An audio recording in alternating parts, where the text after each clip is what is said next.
Hello students, welcome to Magnet Brains. मैं Rupali Varma. Magnet Brains आपको quality education बिल्कुल free provide कराता है। क्यों? क्योंकि हम विश्वास करते हैं कि किसी की भी पढ़ाई में कोई भी तरह की कैसी भी बाधा नहीं आनी चाहिए। इसीलिए हमारे साथ बने रहिए। और इसी श्रृंखला में जो आज का हम वीडियो लेकर आए हैं वो है, आप देख रहे हैं CUET यानी कि कॉमन यूनिवर्सिटी एंट्रेंस टेस्ट का जो हमारा हिंदी पोर्शन है उसका सेकेंड टॉपिक है मौखिक अभिक्षमता। यानी कि इसको जो हमने, आप किस तरीके से चीज़ों को समझते हैं, पढ़ने के बाद आप उसके अंदर से कैसे चीज़ों को खोजेंगे, क्या करेंगे, यारी ये सारी चीज़ें कि वर्बली आप बोलने में होता है ना, हम जैसे बोलते हैं तो बोलते समय भी बहुत छोटी छोटी सी त्रुटियां करते हैं। कभी सेंटेंस को हम गलत पढ़ लेते हैं या गलत फॉर्म कर लेते हैं या हम नहीं जानते कि वो कैसे फॉर्म हो रहे हैं। ये सारी चीज़ें तो ये सभी हमारे एग्ज़ाम में आएंगे CUET में। तो इसको हमने दो भागों में डिवाइड किया है। पहला हमारा जो भाग है जिसे अभी हम शूट कर रहे हैं ये है हमारा वर्णमाला एवं ध्वनियाँ। यानी कि ये जो आज का वीडियो है इसका टॉपिक हमारा रहेगा वर्णमाला और ध्वनियाँ। अब वर्णमाला तो हम लोग, मतलब आप समझ लीजिए कि हमने ये जब KG में या नर्सरी में एडमिशन लिया था तब से हम पढ़ते आ रहे हैं। छोटा बड़ा, छोटी बड़ी, स्वर, व्यंजन, ये सभी चीज़ें हम पढ़ते आ रहे हैं। लेकिन अब हम इतने हाई लेवल पे आके 12th के एग्ज़ाम्स के बाद ये सारी चीज़ें करें। देखिए, ये सारी चीज़ें जो हम करेंगे ये और ज़्यादा डिटेलिंग में होंगी और उतनी ही डिटेलिंग में आपसे पूछी जाएंगी, ये ध्यान रखिएगा। तो सभी कुछ पूरे डिटेल के साथ हर एक चीज़ के भाव हम आपको बताते चलेंगे। बहुत ध्यान से इन सारी चीज़ों को देखिएगा। तो शुरू करते हैं इसको हम। तो क्या है, पहले हम समझते हैं मौखिक अभिक्षमता। मौखिक अभिक्षमता का सामान्य अर्थ है शब्दों व वाक्यों के माध्यम से अपनी बात इस ढंग से कहना कि वह स्पष्टता से समझ में आ जाए, मतलब उसमें किसी भी प्रकार की त्रुटि न रहे। यानी कि जैसे हम बोले मैं खाना खाता हूँ, अब वो क्या है, मैं खाना खा लिया। तो अब ये सेंटेंस का मतलब तो सही है कि खाना खा लिया गया है, लेकिन दोनों ही सेंटेंस में फ़र्क है, एक शुद्ध है एक अशुद्ध है। तो यही चीज़ें होती हैं कि आपकी पकड़ भाषा पर कितनी है, आप कैसे स्पष्ट रूप से सही तरीके से अपनी बात को बोल पाते हैं। सरल शब्दों में मौखिक अभिक्षमता के अंतर्गत आपकी किसी भाषा की वर्णमाला व ध्वनियों की समझ को परखा जाता है। साथ ही इसके अंतर्गत इसकी भी जांच की जाती है कि आप उस भाषा के शुद्ध वाक्यों की रचना कर पाते हैं या नहीं। यानी कि आप एक तरीके से भाषा पर आपकी किस तरीके की पकड़ है, ये हम मौखिक अभिक्षमता के अंतर्गत देखते हैं। अब मौखिक अभिक्षमता में जैसे हमने बताया कि वर्णमाला और ध्वनियाँ हैं, तो जाहिर सी बात है हमारी भाषा की सबसे छोटी इकाई होती है वर्ण। तो हम वहीं से शुरू कर रहे हैं। वर्ण उस मूल ध्वनि को कहा जाता है जिसके खंड नहीं हो सकते, यथा आ, का, खा, चा या आदि। यानी कि भाषा हमारी किससे बनती है? वाक्यों से बनती है। वाक्य किससे बनते हैं? शब्द से बनते हैं। शब्द किससे बनते हैं? वर्ण से बनते हैं। अब वर्ण हमारी सबसे छोटी इकाई है, अब इससे छोटा हम नहीं जा सकते हैं। तो इसमें आपने सभी में देखा होगा कि एक हलंत लगा हुआ है, आप देख रहे हो ना। तो यहाँ पर इन सब का तात्पर्य ये है कि ये सभी जो है वो स्वर विहीन व्यंजन है। ठीक है, तो चलिए अब दूसरा आते हैं। वर्ण जब मनुष्य की वागिंद्रियों द्वारा व्यक्त होते हैं तब ये ध्वनियाँ साउंड कहलाती हैं। यानी कि अब हमारी वागिंद्री क्या है? हमारा मुख है। यानी कि यहीं से तो ध्वनियाँ निकलती हैं। तो ये हमारा क्या है, यहाँ से जो कुछ हम बोलेंगे ये ध्वनि के माध्यम से निकलेगी। तो यही क्या कहलाएंगी? ध्वनियाँ, और यही कहता है साउंड। वर्ण हमारी उच्चरित भाषा या वाणी की सबसे छोटी इकाई, हमने कहा ना सबसे छोटी इकाई है। अब इससे छोटा हम इसको खंड नहीं कर सकते हैं। इन्हीं इकाइयों को मिलाकर शब्द समूह और वाक्यों की रचना होती है। अब यही हमने चा, छा, जा, झा जो है, इन्हीं को जब हम बिल्कुल सही ढंग से रखते हैं तब शब्दों का निर्माण होता है, और शब्दों को जब सही ढंग से रखते हैं तो वाक्यों का निर्माण होता है। और इन्हीं वाक्यों के संगठित जो होती ढंग होता है वो हमारा भाषा कहलाता है। वर्णों के उच्चारण समूह को वर्णमाला यानी कि अल्फाबेट्स कहते हैं। यानी कि सही तरीके से वर्णों को जब रखा जाता है तो वो वर्णमाला कहलाता है। वर्णमाला आपको पता है कि सबसे पहले छोटा बड़ा, छोटी बड़ी, छोटा ऊ बड़ा ऊ, ऋ से ऋषि, ए ऐ ओ औ अंग आहा ये आता है। फिर उसके बाद व्यंजन शुरू होते हैं, का खा गा घा या, चा छा जा झा या, टा ठा डा ढा डा। तो ये हमारे जब सुव्यवस्थित जो ढंग है, जो सीक्वेंस है, उसी सीक्वेंस में रखा जाएगा तभी वो वर्णमाला कहलाएगा। अब ये बोल दो का पा चा था, तो ये वर्णमाला नहीं है, ये जो उसका सीक्वेंस है उसी सीक्वेंस में होगा तभी वो वर्णमाला कहलाता है। मूलतः हिंदी में 52 वर्ण या ध्वनियाँ प्रयुक्त होती हैं। तो टोटल आपको जो ध्यान रखनी है कि कितनी ध्वनियाँ इस्तेमाल होती हैं, वर्ण बोल लीजिए, ध्वनियाँ बोल लीजिए, पूरी 52 यानी कि 52 इस्तेमाल होती हैं। अब वर्ण के भेद, अब ये जो हमने वर्ण तो पढ़ लिया कि वर्ण क्या होता है, अब वर्ण के भेद, वर्ण के 2 भेद हैं हमने पढ़े हैं, स्वर और व्यंजन। अब इन स्वर व्यंजनों में ही पूरी भाषा निहित है, तो इसको अच्छे से पढ़ेंगे। तो सबसे पहले हम आते हैं स्वर वर्ण पर। स्वर क्या होते हैं इनको समझिए पहले। जिन वर्णों ध्वनियों का उच्चारण बिना किसी अन्य ध्वनि की सहायता के होता है उसे स्वर वर्ण कहते हैं, यानी कि इनके उच्चारण के लिए हम किसी की सहायता नहीं लेते हैं। व्यंजन में जब हम लेते हैं तब हमें सहायता लेनी पड़ती है, लेकिन स्वर में हम किसी भी दूसरे वर्ण की सहायता नहीं लेते हैं। तो उत्पत्ति के आधार पर स्वर के 2 भेद होते हैं। सबसे पहले स्वर आप समझ लीजिए क्या है। स्वर हमारे क्या होते हैं, छोटा आ, बड़ा आ, छोटी ई, बड़ी ई, छोटा ऊ, बड़ा ऊ, ऋ से ऋषि, ए ऐ ओ औ। ये हमारे क्या होते हैं, 11 टोटल स्वर वर्ण होते हैं। ठीक है, अंग हाँ हमारा स्वर में शामिल नहीं होता है, ये ध्यान रखिएगा। तो 11 हमारे क्या हो गए, स्वर हो गए। अब इनमें क्या लिखेंगे, सब अब इनको कैसे अलग अलग तरीके से पढ़ेंगे। उत्पत्ति के आधार पर स्वर के 2 भेद होते हैं। वैसे तो हम लोगों ने सिंपल पढ़ा हुआ है कि स्वर 2 तरीके के होते हैं, दीर्घ स्वर और ह्रस्व स्वर, लेकिन यहाँ पर हम और इसके जो है और अंदर डीपली जाएंगे कि और इसके कितने भेद होते हैं, किस किस आधार पर इनको देखा जाता है। तो उत्पत्ति के आधार पर स्वर के जो भेद हैं 2, उनमें पहला है मूल स्वर, यानी कि बेसिक स्वर जो होते हैं वो क्या है, जिन स्वरों की उत्पत्ति बिना किसी दूसरे स्वर के होती है वह ह्रस्व स्वर यानी मूल स्वर कहे जाते हैं। यानी कि इनमें हम दूसरे स्वर की भी सहायता नहीं लेते हैं, एक स्वर बोलने के लिए भी दूसरे स्वर की सहायता ली जाती है। अब यहाँ पर ये जो है, ये छोटा आ, छोटी ई, छोटा ऊ और ऋ से ऋषि, इनको बोलने के लिए हम किसी भी दूसरे स्वर की सहायता नहीं लेते, ये हमारे बेसिक स्वर हैं। अब अभी हम आगे देखेंगे कि एक स्वर के साथ दूसरे स्वर की सहायता किस तरीके से ली जाती है। तो सबसे पहले आपने ये समझ लिया मूल स्वर हमारे कहाँ हैं। आप सिंपल एक तरीका करिए, जैसे हम ये समझा रहे हैं, आप एक कॉपी ले लीजिए, उसमें मूल स्वर लिखिए, डैश लगाइए, उसके आगे लिख लीजिए मूल स्वर कौन से हैं, छोटा, छोटी, छोटा ऊ और ऋ से ऋषि, ये हमारे मूल स्वर होते हैं। इस तरीके से एक पूरा ग्राफ आप बनाते हुए चलिए। फिर आते हैं, दूसरा है संधि स्वर। अब संधि से पता चल रहा है कि 2 चीजों का मेल होगा यहाँ पर। तो क्या है, मूल स्वरों के मेल से बनने वाले स्वरों को संधि स्वर कहते हैं। अब ये कैसे है, जैसे यहाँ पर जो हमारे मूल स्वर हैं उन्हीं के मेल से नए स्वर का निर्माण हो जाएगा। जैसे छोटा आ मिलेगा तो क्या हो जाएगा, बड़ा आ बन जाएगा, तो वो हमारे क्या कहलाते हैं, संधि स्वर कहलाते हैं। यहाँ पर दिया ना, बड़ा आ, बड़ी ए ऐ ओ औ, तो ये हमारे क्या हो गए, ये संधि स्वर हो गए। अब सिंपल फिर से आप लिखिए अपनी कॉपी में संधि स्वर, डैश लगाइए और उसके आगे वहां पर आप लिख लीजिए बड़ा आ, बड़ी ई, बड़ा ऊ, सॉरी ए ऐ और ओ औ, ये हमारे संधि स्वर हो जाएंगे। अब संधि स्वर के भी 2 भेद होते हैं, वो क्या है, दीर्घ स्वर और संयुक्त स्वर। अभी हमने ह्रस्व स्वर और दीर्घ स्वर सुना, ह्रस्व स्वर आपको समझ में आ गया, अब उस संधि स्वर समझ में आ गया, मूल स्वर समझ में आ गया, ये समझ चीज आ गई। ह्रस्व स्वर और मूल स्वर दोनों एक ही चीज होते हैं, यानी कि जिनको बोलने में कम समय लगता है, और बाकी स्वरों को बोलने में जहाँ ज्यादा समय लगता है वो हमारे दीर्घ स्वरों में आते हैं। मगर यहाँ पर एक आ गया संधि स्वर, क्यों, क्योंकि वहां से दूसरे स्वरों के मेल के साथ बन रहा है। तो चलिए अब आगे देखते हैं। पहला है हमारा दीर्घ स्वर। एक मूल स्वर से उसी मूल स्वर के मिलने से जो स्वर बनता है उसे दीर्घ स्वर कहते हैं।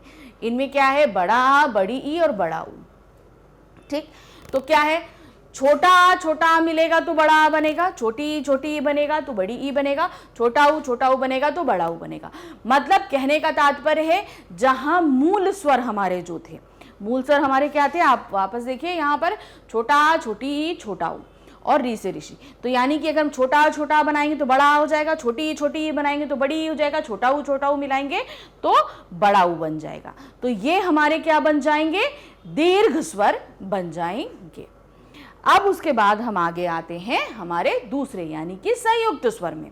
अब यहाँ पे दो, अभी सेम स्वर मिले थे यानी कि छोटा मिले थे, अब यहाँ पर क्या होगा, दूसरे स्वरों के मेल से मिलेगा। कैसे, दो अलग अलग स्वरों के मिलने से बनने वाले स्वर संयुक्त स्वर कहलाता है। जैसे ए ओ औ, तो यहां पर क्या है, छोटा आ और छोटी ई मिलेगी तो क्या बनेगा, ए बनेगा। छोटा आ और ए मिलेगा, यहां पर ए का फॉर्मेशन आपको समझ में आ गया, छोटा ई छोटी। अब छोटा आ और ए मिलेगा तो क्या बनेगा, ए बनेगा। फिर एक छोटा आ और ऊ बनेगा तो क्या बनेगा, ओ। और बड़ा आ और ओ मिलेगा तो क्या बनेगा, औ। तो ये हमारे क्या हो गए, संयुक्त स्वर। अभी तक आपने संयुक्त व्यंजन पढ़े थे, तो अब आपको संयुक्त स्वर भी समझ में आ गया होगा कि संयुक्त स्वर क्या कह होता है। अब आते हैं जाति के अनुसार स्वरों के दो भेद। तो अभी हमने यहां पर क्या देखा था, उत्पत्ति के आधार पर स्वरों के भेद। अब दूसरा जो है वो है जाति के आधार पर स्वरों के भेद। तो वहां पर क्या है, जैसे सवर्ण स्वर, क्या दिया है, सवर्ण स्वर। ध्यान रखिए, सवर्ण और असवर्ण एक ही स्थान और प्रयत्न से उत्पन्न स्वर सवर्ण या सजातीय स्वर कहलाते हैं। जैसे अ आ, इ ई, उ ऊ। तो यहां पर हमने क्या ज्यादा मेहनत नहीं करी, आप देख रहे हो ना, यहां पर हम ज्यादा कोशिश नहीं कर रहे, बहुत आसान से अ आ, इ ई, उ ऊ हो गया, खत्म। तो यहां पर जहां हम ज्यादा प्रयत्न नहीं कर रहे हैं वो सवर्ण कहलाते हैं।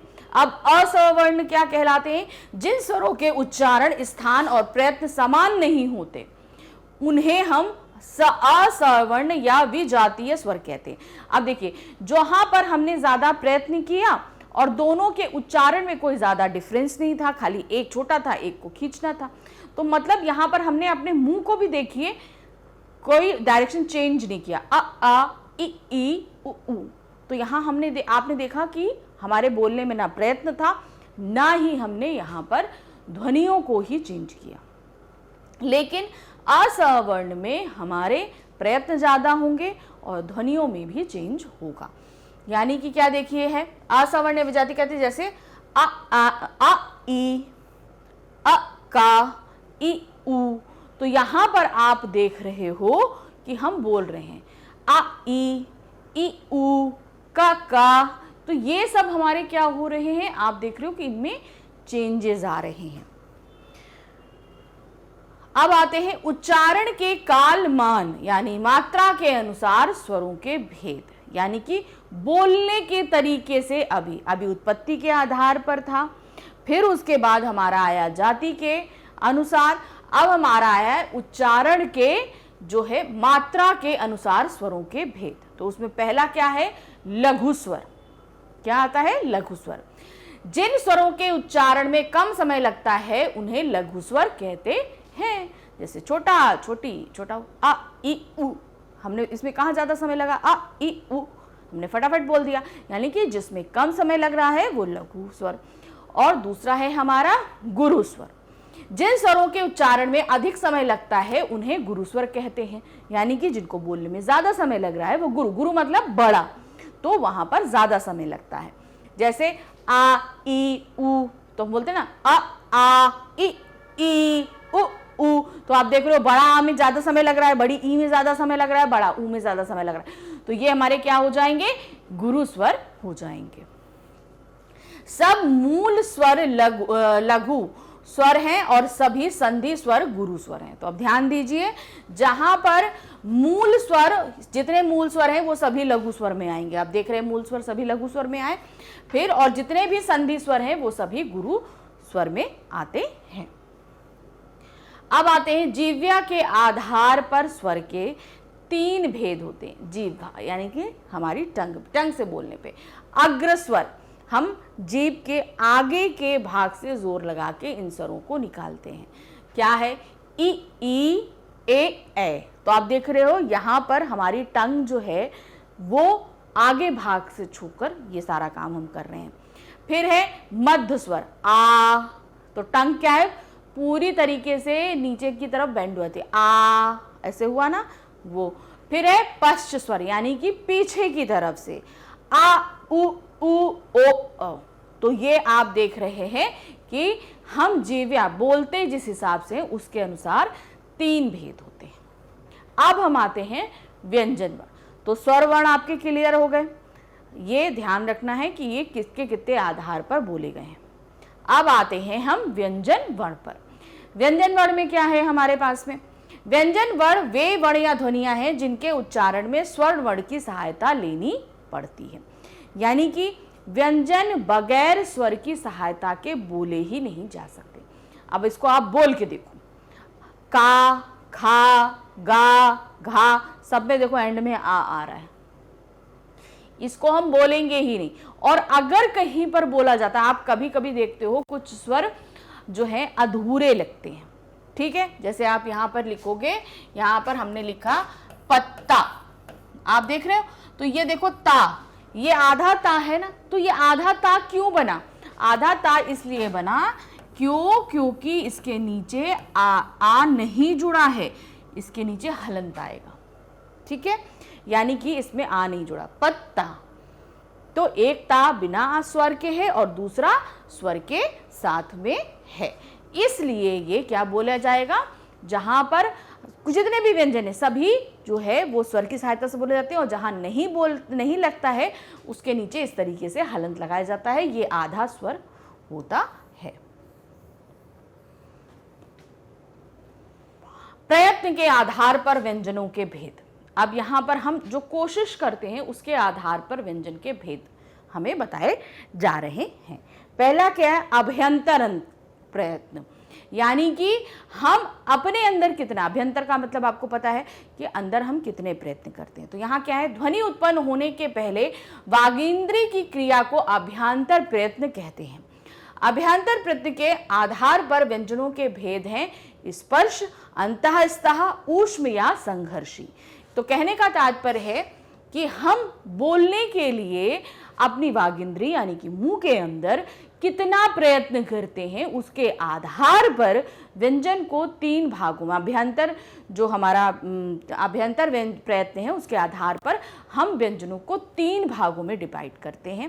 पहला है आपका स्पर्श व्यंजन, दूसरा अंतःस्था व्यंजन और तीसरा है ऊष्म या संघर्षी व्यंजन। ये सब हमारे पढ़े हुए हैं, बहुत आसान है, आप देखोगे। सबसे पहले हम पढ़ते हैं स्पर्श व्यंजन। स्पर्श व्यंजन क्या है? ये वे व्यंजन हैं जिनके उच्चारण में जीभ या निचला होठ उच्चारण स्थान का स्पर्श करके वायु को रोकता है। अब ध्यान दीजिए क्या दिया है? जीभ का निचला क्या है? ये जीभ का होठ से टकराएगा और उस स्थान को स्पर्श करके वायु को रोकने को कहेगा। जैसे बोलते हैं हम का, तो यहां पर क्या हुआ? जीभ हमारी नीचे की तरफ टंग करी ना, का, खा, गा। फिर उसके बाद आता है च, छ, जा, यानी कि जीभ के अगले हिस्से से ही ये सारी चीजें वायु को रोका जाके इनकी ध्वनियां बनती हैं। अब इन पे क्या है? उच्चारण के आधार पर 5 वर्गों में 5-5 संख्या में बांटा गया है। अब इसमें कैसे होता है?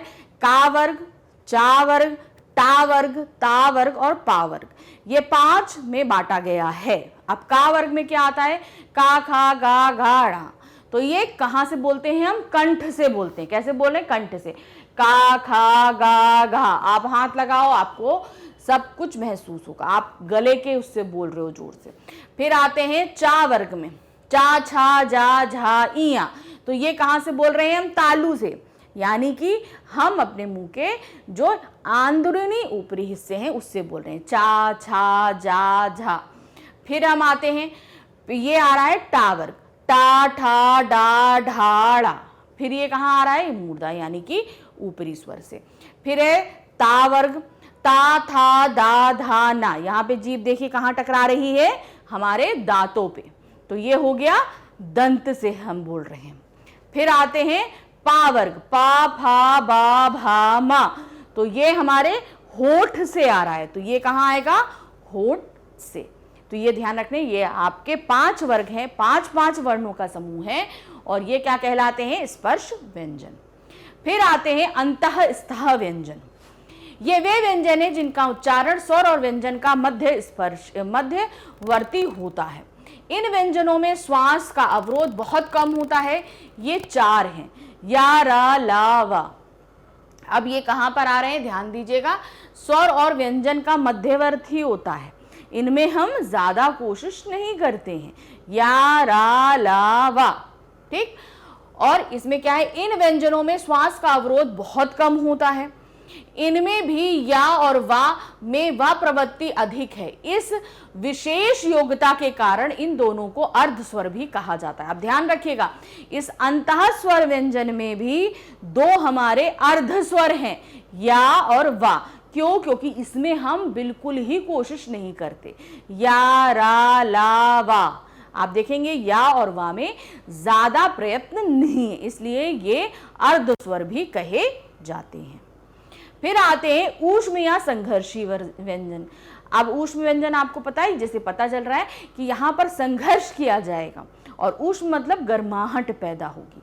क्या है, ये व्यंजन हैं जिनके उच्चारण में विशेष रूप से श्वास का घर्षण होता है। वस्तुतः जीभ तथा होठों के निकट आने के कारण इनके उच्चारण में वायु रगड़ खाती हुई बाहर निकलती है, व इसी से संघर्ष या घर्षण होता है। ये संख्या 4 है, शा, सा, सा, हा, ठीक है, शा, सा, सा, हा। इनमें आप देख रहे हो कि घर्षण हो रहा है, यानी कि रगड़ पैदा हो रही है। तो यहां पर हमने व्यंजन यानी कि अभ्यंतर प्रयत्न के आधार पर 3 व्यंजनों को पढ़ा, स्पर्श व्यंजन, अंतःस्थ व्यंजन और आपका ऊष्म व्यंजन या संघर्षी व्यंजन। ये 3 भेद हमने व्यंजन के पढ़े। अब आते हैं अभ्यंतर प्रयत्न के आधार पर व्यंजन के ये 3 भेद हैं। कौन कौन से? अर्ध स्वर हैं पहले तो या और वा, पार्श्विक है ला, लघुटित प्रकंपिक है रा और अनुनासिक है डा, बा, ड़ा, ना, भा। अब ये ध्यान रखिएगा, ये जो हम पढ़ा रहे हैं ये चीजें ये बहुत ही इंपॉर्टेंट हैं, तो इनको आप या तो नोट डाउन कर लो या ध्यान से देख लो। ये स्पर्श, अंतःस्थ और ऊष्म व्यंजन के अंदर भी इन्हीं चीजों में आते हैं। यानी कि हमने अभी बताया था अर्ध स्वर इसलिए कहे जाते हैं ऊष्म व्यंजन में क्योंकि इनमें ज्यादा प्रयत्न नहीं होता है। फिर हम आते हैं पार्श्विक, यानी पे हमने क्या बोला, ल है ना, या, रा, ला, वा। तो ला हमारा क्या है, ला को हम अंदर की तरफ से बोलते हैं इसलिए ये पार्श्विक बोलता है। फिर क्या है, लघुटित या प्रकंपित, यानी कि यहाँ पर ये क्या हो रहा है, जो रा आ रहा है, रा बोलते समय थोड़ा सा कंपन हो रहा है, आप देखेंगे र, तो इसलिए ये क्या बोला जाएगा, लघुटित। फिर आते हैं अनुनासिक। अनुनासिक आपको पता है कि इन स्वरों के, ठीक है, इन स्वरों में बिंदी लगाकर भी हम इस्तेमाल कर सकते हैं। अब आते हैं बाह्य प्रयत्न। अभी तो हमने अभ्यंतर प्रयत्न जाना, अब बाह्य प्रयत्न यानी कि हम बाहर से जो प्रयत्न करते हैं व्यंजन को बोलने में, उनको क्या है, ध्वनि उत्पन्न होने की अंत की क्रिया को बाह्य प्रयत्न कहते हैं। बाह्य प्रयत्न के आधार पर वर्णों के 4 भेद हैं। अब इसको के ध्वनि उत्पन्न होने के अंत की क्रिया, यानी कि जब उत्पन्न हो रही है उसके बाद जो एकदम आखिरी की जो क्रिया होती है वो हमारी क्या कहलाती है, बाह्य क्रिया कहलाती है। तो इसके आधार पर 4 भेद कहे गए हैं। क्या है, घोष सघोष वर्ण के उच्चारण में स्वर तंती के अधिक कंपन के कारण आवाज भारी हो जाती है। यानी कि जब हम घोष या सघोष वर्ण बोलेंगे तो उस समय हमारी आवाज का भारी हो जाना होता है। व्यंजन माला के प्रत्येक वर्ग के अंतिम 3 वर्ण गा, घा, ड़ा, जा, छा, इया, टा, डा, ड़ा, दा, धा, ना, पा, फा, मा। तो अब यहां पर क्या हो रहा है, ध्यान दीजिएगा, हर के लास्ट के 3, ठीक है, 5 के होते हैं, का यानी कि स्टार्टिंग के 2 छोड़ दीजिए, का, खा छोड़ दीजिए, गा, घा, ड़ा, फिर चा, छा, चा, छा, जा, झा, इया, फिर है आपका ता था दा, तो ता था छोड़ दीजिए, ता था दा धा ना, फिर पा फा बा भा मा। तो ये हमारे क्या हो जाते हैं, आखिरी के, इनमें हमारा ज्यादा जोर लगता है। ठीक है, अंतिम 3 वर्ण हमने आपको बता दिए। और या रा ला वा हा छत्र ज्ञाक्षरा घोष वर्ण है। ठीक है, समझ में, घोष सघोष एक ही चीज है। तो ये सभी हमारे किस में आते हैं, घोष या सघोष वर्ण के अंतर्गत आते हैं। सभी घोष वर्ण ही है, यानी हमारे स्पर्श व्यंजन के आखिरी 3 वर्ण 5 वर्ग के, और या रा ला वा, फिर हा हो गया संग आपके क्या कहते हैं ऊष्म व्यंजन में, फिर संयुक्त व्यंजन में है छत त्र ज्ञा और श्रा, ये सभी घोष के अंतर्गत आते हैं। अब आते हैं अघोष। घोष या सघोष हमने पढ़ लिया, अब आते हैं अघोष। अघोष में क्या है कि उच्चारण में कम कंपन के कारण आवाज अधिक भारी नहीं होती।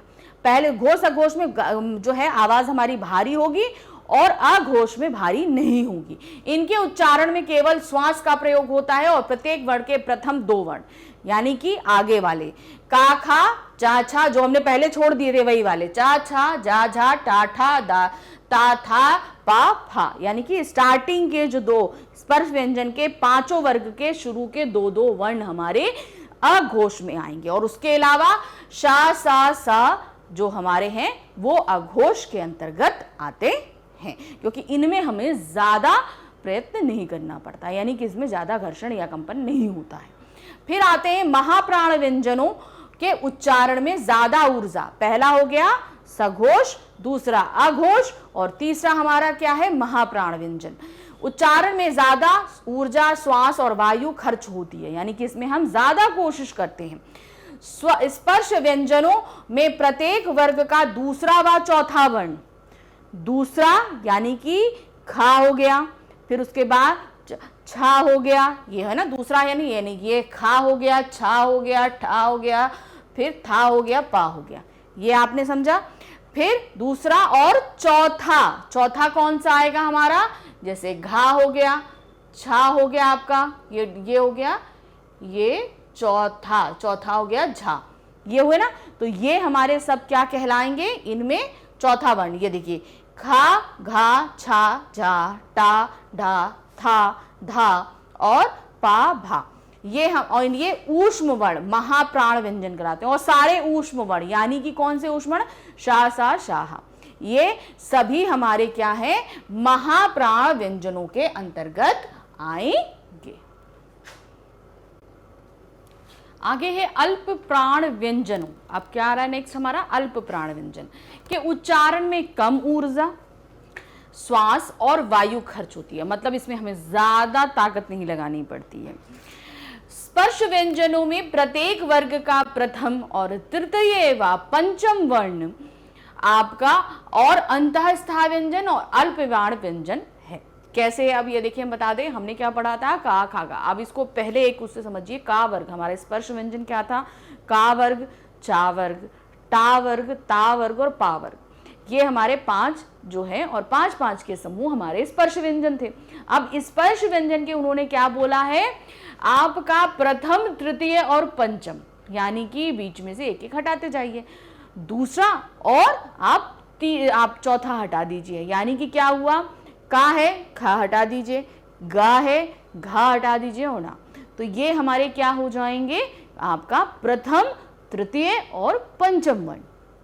का गाड़ा चा जा बा टा डा डा ता दा ना पा बा का, ये सब हमारे क्या हो जाएंगे, आपके जो है अल्प। और इसके साथ ही जितने अंतःस्था व्यंजन है, अंतःस्था हमारे व्यंजन कौन से थे, या रा ला वा, ये सभी हमारे क्या है, अल्प प्राण व्यंजन, जिनको हमें बोलने में कम ताकत लगानी पड़ती है।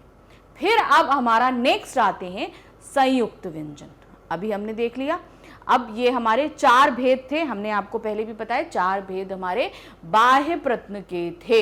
ये आपको बाह्य प्रत्न के आधार पर वर्णों के 4 भेद हैं। तो पहला हमारा क्या था, सघोष वर्ण था, दूसरा अघोष था, तीसरा महाप्राण था, चौथा था अल्प प्राण व्यंजन। ये हो गए। अब हम आते हैं संयुक्त व्यंजन पे। ये जैसा कि आपको पता चल रहा है कि व्यंजनों के मेल से बनते हैं। क्या है? छत, त्रक, ज्ञ और श्रा। ये मूल व्यंजन नहीं है। क्यों नहीं है मूल व्यंजन? क्योंकि ये दो व्यंजनों के मेल से बने हैं। अब जैसे का है, का में क्या है? सिर्फ हम एक स्वर जोड़ रहे हैं, इसके अलावा। लेकिन यहां पर क्या हो रहा है? ये दो व्यंजनों के मेल से बन रहे हैं, ये इसलिए मूल व्यंजन नहीं कहलाते हैं। ये क्या कहलाते हैं? संयुक्त व्यंजन कहलाते हैं। इनकी रचना दो व्यंजनों के मेल से हुई है, इसलिए इन्हें संयुक्त व्यंजन कहते हैं। जैसे हमारा पहला क्या आता है आपका? छत्रज्ञ, तो ये छ हो गया। क्या है? का और शा। का हमारा देखिए आपका बिना स्वर के है, नीचे हलंत लगा है, ध्यान रखिएगा। फिर ये श्रा हो गया। फिर यहाँ पर ता हमारा क्या है? ता और रा के मेल से त्र बनता है। यहाँ पर ता हमारा बिना स्वर के है, इसमें स्वर नहीं लगा है। फिर आते हैं जा और इया। जा हमारा बिना स्वर के है और इया हमारा पूर्ण है। यहाँ पर इससे क्या बना? ज्ञा बना। फिर आते हैं श्रा। श्रा कैसे बन रहा है? शा। शा आता है ना, ऊष्म व्यंजन में शा है, तो शा हमारा बिना स्वर के है और ये रा पूर्ण है, स्वर सहित है, तो ये हमारा क्या बन गया? श्रा। इसलिए ये चार हमारे छत, त्रक, ज्ञा और श्रा, ये हमारे संयुक्त व्यंजन कहलाते हैं। व्यंजन की एकदम आखिरी लाइन हम लोग पढ़ते हैं, वो हमारी संयुक्त व्यंजन की लाइन होती है। अब है द्विगुण व्यंजन। अब द्विगुण व्यंजन क्या होते हैं? डा और ढा के नीचे बिंदु लगाकर दो नए व्यंजन डा ढा बनाए गए हैं, ये द्विगुण व्यंजन कहते हैं। प्रायः इनका प्रयोग अक्षरों के बीच या अंत में होता है, जैसे सड़क, ओढ़ना, बाढ़ और हथकड़ी। तो आपको समझ में आ गया, जब हम लोग पढ़ते हैं टा ठा डा ढा डा, तो अब यहाँ पर जो ढा है उसके नीचे बिंदी लग रही है और डा के नीचे बिंदी लग रही, तो ये हमारे क्या है? द्विगुण व्यंजन होते हैं। अब आते हैं अयोगवह ध्वनियां। हमने स्वर पढ़ लिए, व्यंजन सारे पढ़ लिए, लेकिन अभी हमारा अंग आहा बाकी है। वो अंग आहा हमारा कहाँ आता है? अयोगवह ध्वनियों में आता है। ठीक है, क्लियर हो गया? तो हमारे स्वर थे क्या? छोटा, बड़ा, छोटी, बड़ी, छोटा ऊ, बड़ा ऊ, ऋ से ऋषि, ए ओ औ। इसके बाद आता है अंग आहा, तो ये अंग आहा हमारा अयोगवह ध्वनियों में आता है। ये वे ध्वनियां हैं जो ना स्वर हैं ना व्यंजन हैं। ये स्वर इसलिए नहीं कि इनकी स्वतंत्र गति नहीं है, यानी कि ये अपने आप नहीं चल सकते हैं, इनको किसी की सहायता की जरूरत पड़ती है। और व्यंजन इसलिए नहीं कि ये स्वरों के बाद आती हैं।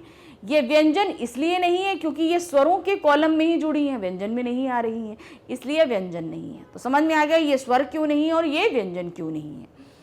उनमें पहले नहीं आती, मतलब स्वर के बाद आती हैं, उनसे पहले नहीं आती। कहने का तात्पर्य क्या है? जब हम लिखते हैं, हम जब लिखते हैं व्यंजन लिखेंगे तो हमेशा क्या है? ये बाद में आएंगी, पहले नहीं आ रही है। ऐसी तीन ध्वनियां होती हैं आपकी, क्या है? अनुस्वार, अनुनासिक और विसर्ग। ठीक है, अभी तो हमने बताया अंगहा, इन्हीं में आएगा अंगहा। अभी आपको बताती हूं मैं। अनुस्वार, अनुनासिक और विसर्ग, ये तीन आप पहले समझ लो क्या है। ये तीन नाम हैं। अब इन्हीं तीन में मैंने बताया था ना, वो स्वतंत्र नहीं चल सकती, उन्हें किसी न किसी चीज की सहारे की जरूरत पड़ती है, इसीलिए वो पूर्ण नहीं होती। अब पहला हम आते हैं अनुस्वार। अनुस्वार में क्या है? अनुसार एक नासिकीय ध्वनि है, यानी कि नाक से निकलने वाली ध्वनि है। अनुस्वार का अर्थ है अनु और स्वर, अर्थात स्वर के बाद आने वाला, स्वर के बाद आने वाला। ये नासिकीय ध्वनियां स्वर के उच्चारण के बाद आती हैं, जैसे गंगा, गड़ंगा आदि। इस अनुसार के रूप में वर्गीय व्यंजनों के संदर्भ में नियम यह है कि अनुसार अपने से बाद में आने वाले व्यंजन के वर्ग का पांचवा व्यंजन होगा। अब ये देखते हैं, ठीक है, इसको अब ध्यान से हम समझेंगे। जैसे यहाँ पर हमने बताया ना, ये अनुस्वार हम कैसे लिखेंगे। अब हमने पढ़ा अंग पढ़ा ना, तो अंग में हम क्या करते हैं? अंग में हम लगाते हैं, ये देखिए, ये ना, ये हमारा अंग है। तो यहाँ पर मेन जहाँ बिंदी ऊपर लगती है वो हमारा अनुस्वार के अंतर्गत आता है। अब ये अनुस्वार आप कई जगह देखते होंगे, कैसे लगता है अब हम बताते हैं। अब हमारे व्यंजन, स्पर्श व्यंजन का पांचवा वर्ड लीजिए, ठीक है। स्पर्श व्यंजन के जितने भी 5 वर्ड थे उनके पांचवा एकदम लास्ट वाला। तो पांचवा का वर्ग में क्या था हमारा, ये था ना, ये था ड, फिर था नेक्स्ट वाला क्या था, चा छा जा झा इया, इया आया, ठीक है।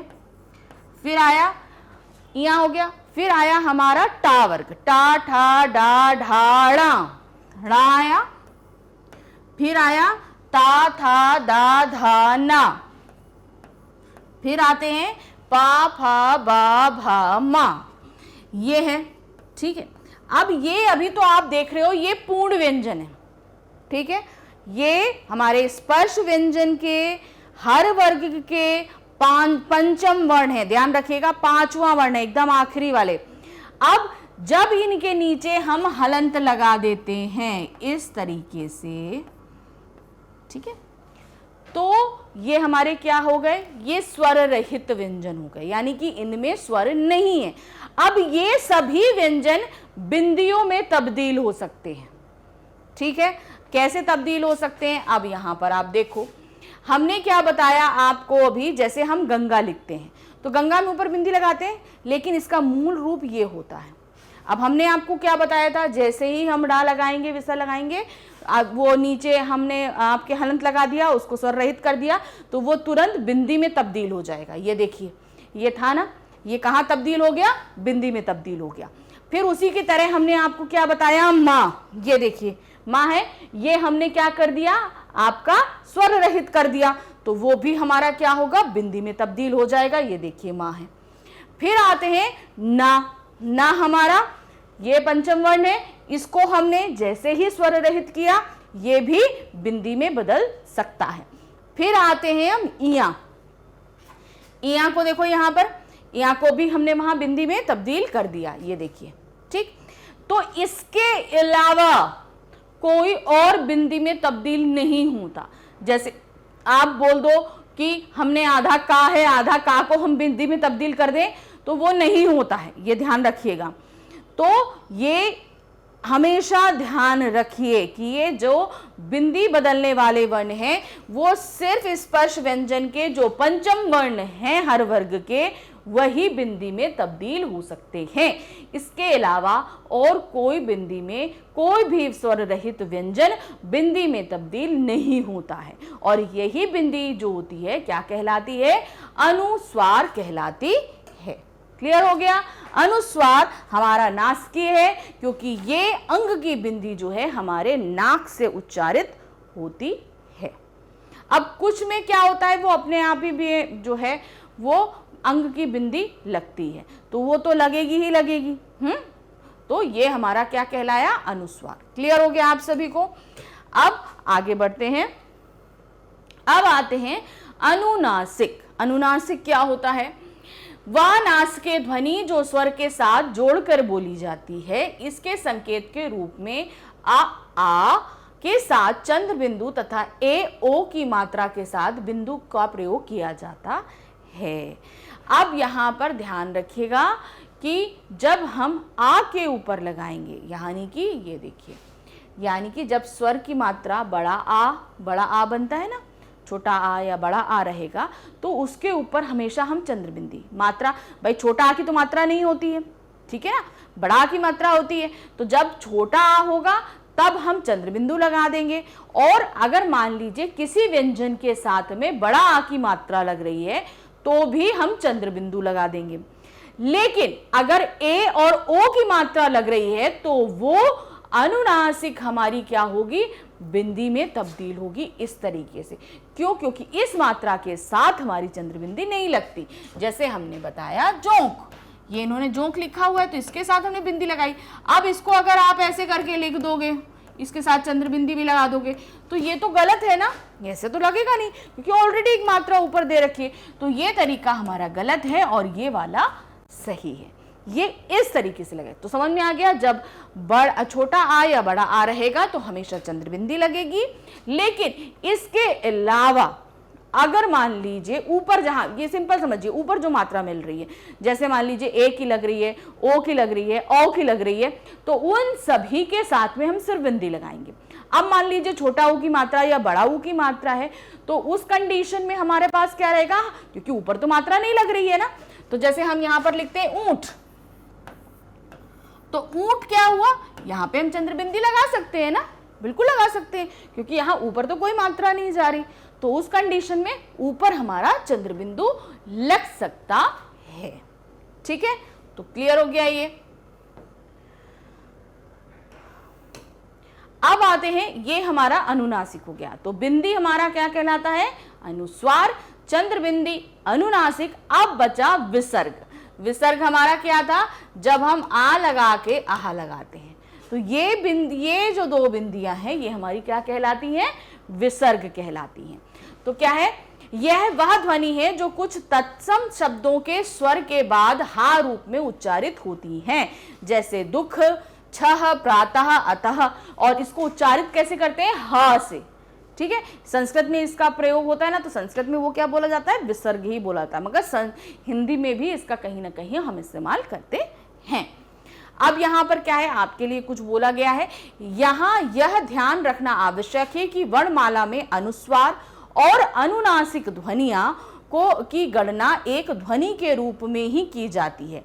इस प्रकार अयोगवाह ध्वनियां दो ही बचती हैं, यानी कि सिर्फ दो ही अयोगवाह ध्वनियां कही जाती हैं आपकी। यहाँ पर ये जो आपका अनुस्वार और अनुनासिक है, ये एक ही में आती है, इनको अलग अलग हम डिफाइन नहीं करते हैं, एक ही में होती है, इसीलिए अंग और आहा बोला जाता है। तो यहाँ पर हमने आपको वर्णमाला पूरी तरीके से क्लियर कर दी क्या है।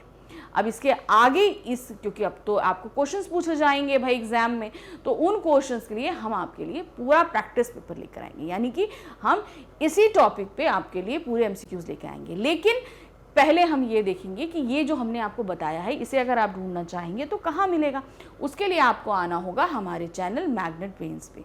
जब आप यहाँ पर आओगे तो इस तरीके का एक पेज आपके सामने होगा, और यहाँ पर आप देखेंगे, यहाँ पर CUET लिखा है। इसे आप क्लिक करोगे तो CUET में जितने भी सब्जेक्ट्स पढ़ाए जा रहे हैं इस तरीके से आपके सामने होंगे। तो इसी में हिंदी भी होगा, आपको अगर देखना है, या CUET से रिलेटेड कोई भी आपको सब्जेक्ट जो भी आप चूज़ कर रहे हो वो आपको देखने हैं। इस तरीके से क्लिक करिए और जितना भी आप पढ़ सकते हो, क्योंकि भाई एग्ज़ाम जल्द ही होने वाले हैं, ऐसा अभी भाई डेट आ जाएगी जल्द ही आपकी, तो प्रिपरेशन भी अभी से करके रखना है आपको, तो फटाफट प्रिपेयर करते रहिए। तो यहाँ पर आपको हमने पूरा क्लियर किया कि हमारी वर्ण की ध्वनियाँ क्या हैं। इससे रिलेटेड अभी MCQs हम आपके सामने लेकर आएंगे। Thank you for watching, bye bye.